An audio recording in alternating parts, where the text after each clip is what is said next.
And a very good morning to you. It's coming up to 2 minutes past 6 o'clock. It's me, James Max, with you till 6:30 here on Talk, where we are on TV, on DAB and on your smart speaker. We're live from the news building here in London. Still to come, we turn our attention to the papers. I'm going to be joined live in the studio by Paul Britton. He's leading criminal defence lawyer. We'll be talking not only about the front pages, but also the stories within. How much are we spending on asylum, and is it too much? We'll be talking about Letby, still in the papers, finding out about Britain's One Kiss pub, the latest update on that, and indeed those thefts at the British Museum. Plus, we continue our conversation this morning. Vladimir Putin, did he take out his rival Yevgeny Prigozhin, the head of the Wagner Group? Has he done the world a favour? Is he a menace to the world? How should the UK respond? If you want to get involved in the conversation, you may do so. You can give me a call. It's 0344 499 1000. Meanwhile, just a couple of messages from you. Jane says, good morning. One thing about all the leaders that you mentioned who give us worry, one thing in common. They are all male. P.S. Bring back Maggie, she says. Meanwhile, Paul says, James, the Pret subscription service is ace. Well, good luck to you on that. Anyway, from one Paul to another, Paul Britton, leading criminal defence lawyer, is with me in the studio. Good morning. Good morning, James. Welcome back. Thank you. Thank you for coming in this Friday morning. So, we've got a very busy job to do. We've got to go through the front pages first. So, The Times. Prigozhin made serious mistakes, declares Putin. This is a story that you can't make up. I mean, we now have the leader of Russia who systematically and in a very straightforward way seems to take out anybody who disagrees with him publicly. It's a bit blatant, isn't it? I mean, we all knew it was probably going to come, and then it happens in this way, very publicly.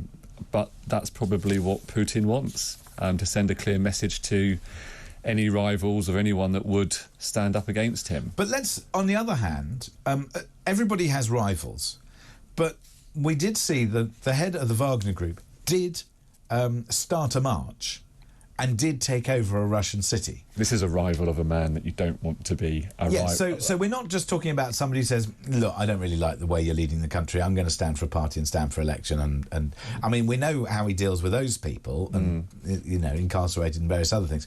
But in this sense, though, I mean, the head of the Wagner Group, he did use his military power and force. He did start to march on Moscow. So is it a reasonable response then? Well, I don't know what the actual outcome of that march was. I mean, there was a lot of different stories, weren't there? And we don't know why he did it. We don't know why it was called off, and we don't know what was going on behind the scenes. We know that they used to be friends. Yeah, has it been drama? Well, he was in Moscow, so they were obviously having a conversation about something. On what terms, I don't know.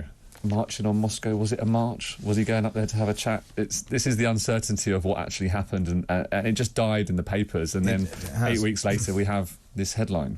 What Putin really meant is on the front page of today's Sun. With deepest sympathy, so sorry I killed him. Yes, Despot sends condolences to family of the Wagner boss. I mean, twisted Vladimir Putin. They're not painting a good picture.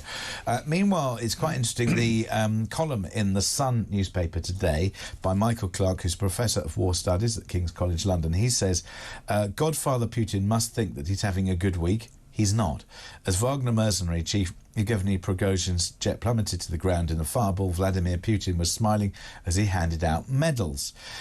With exquisite timing, the Russian president was attending a ceremony celebrating Soviet Union's World War II victory at the Battle of Kursk.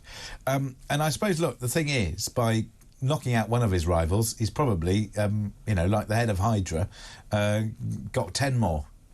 And that's the problem for Putin, isn't it? Is there someone in this mercenary group that is now going to take up the flag and resume what was happening before and even take revenge? These are just high-level thugs, aren't they? You say high-level thugs. I mean, it's extraordinary. Bomb blew up Putin critics' jet, says the I newspaper. US intelligence officials believe that Yevgeny Prigozhin killed by explosion on board his Yeah, they say there's plane. no evidence of a missile, so there must have been something internally on the plane.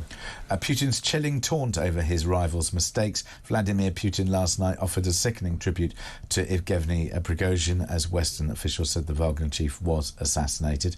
Back to the Daily Telegraph, which leads on Putin. President breaks silence 24 hours after the Wagner Group leader's jet is brought down.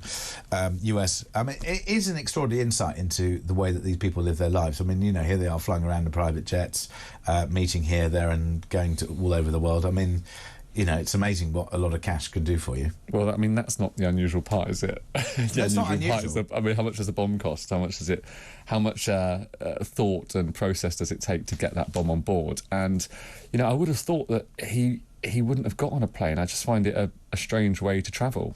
You know, when it broke, I did wonder if they'd all been hurried onto that plane and then off it went. Meanwhile, Paul Britton, we will speak to you in a moment. Let's go back to the calls based on, well, how should the UK respond to what's going on in Russia? To Lenny, who's in Ashford. Lenny, good morning. Good morning, James. Well, I think we've just got to sit tight and see what the Wagner army are going to do. Yeah. Because, I mean, internally, they could be very, very dangerous to Well, they could, because they've already said, you know, if you have taken out our leader, if it is true, then we're coming for you. Well, and we've just got to sit tight and see what the results that is going to lead to. Very true. Meanwhile, Lenny, I think I need your help, and I'm also going to ask Paul for his help, because you know a little bit before, I read out a message from Jane, who said, one thing, all the leaders you mentioned who give us a worry have one thing in common, they're all male. JT in Worcester has said this. James, can you please explain to me why a misandristic comment like the lady said about male leaders is acceptable, yet if I say something misogynistic like it's because they're all women, I get dragged over the coals? Why is misandry acceptable, why misogyny is not? I guess part of the reason, JT, why that sort of comment is acceptable, it does make me balk a little bit, because I think it's not necessarily a sex or gender thing. Having said that, it is largely true, and males have predominantly been in charge over many years, and until or unless we have equality, then one can perhaps point the finger even if it's not necessarily true. I mean, is that... Paul, you're a criminal defence... I don't know, you're steadily You really put me on the spot, but it seems that the Conservative Party... What, do you need to go away and I'll have to think about thousands of pounds for a couple of hours? I'll have to think about it and charge you for my consideration time. But the Conservative Party are really the only party that have put women in power, and when you look across the world, you know, the states have done it. There's very few, but... You know, is there not just a reason for that women have different aspirations in life to men? But, well, there might be, but is it criticising men? Is it a misandric comment to say we've got all these wars, we've got all these aggressors because of men? Yeah, I think it's unfair. Unfair, yeah. Lenny, it could quite easily be a female. Is it unfair? Leader. Well, because Margaret Thatcher went to war. She did. Yes, well, I disagree with you with the quality of Margaret Thatcher. She was the most splendid Prime Minister, and I won't have a word said against her, Lenny. Well, we will agree to disagree with dignity, James. And then what we will do, and then if you look at Theresa May, I think she done more danger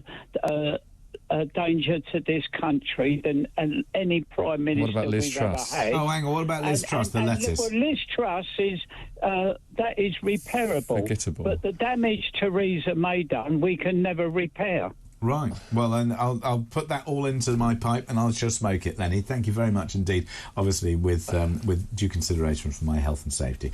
Lenny, thank you very much indeed for your call. I only move on because not only will we be returning to the stories from Paul in a few moments' time. So here we go. Daily Express having a right old rant. £4 billion spend on asylum is unacceptable. The government comes out with a lot of chat. Their action and their ability to execute, as in get things done, pretty limited. But James, it's not just that it's 4 billion now. Last year it was 2, so it's doubled in a year. It's funny how they can find money for asylum, but not the other things that we need money for. Yeah, but this is the point, is that we've never had such a high tax burden, and this is why I get so frustrated with this government. There is little or no credibility when it comes to them talking about how they spend our money. If, for example, they spent some money on increasing and improving the approvals process, we wouldn't have people languishing in hotels, because as soon as you're processed, you're no longer going to have free accommodation, all these other things. I don't mind, temporary accommodation.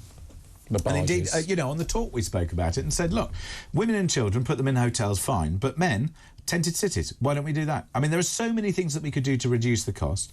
And also, I think we have to change the rules as to who can claim asylum and why they can stay. We've got too many claims which are being agreed and accepted. And I'm sick and tired of people being able to come to this country just because some distant relative is here. We've tried to reduce, as a country, the cost of asylum, but again and again and again, there's a pushback. They were trying to send them to Africa, which has now been rejected. Yeah, but that was a nonsense policy. So they're putting them on these temporary barges. That was a nonsense policy. We've got 18,000 people who have come over to this country already in this year on small boats, and then we've got a barge that could put 500 of them on, and then when we got Legionnaires, I mean, really? But what Rishi is saying, let's stop the boats. So how far can £2 billion go in stopping boats? I mean, you could build a wall like Donald Trump did, or naval vessels or something to patrol the channel, but they're just not. Where has that $2 billion gone? I think that's one of the salient questions. Oh, up the Swanee. Meanwhile, let's talk about the Daily Mail. So, look, the ramifications from the Lucy Letby case still continue. We need to have further investigations. I mean, I have to say, some of the comments that some individuals have made about this case, saying it just shows that racism exists because, if this person had been black, it would have been investigated much quicker. I mean, seriously? What I find so extraordinary, though, is that we clearly don't have a whistleblower culture in this nation that both protects those against false whistleblowers, but also gives the opportunity for those with real concerns to say their piece.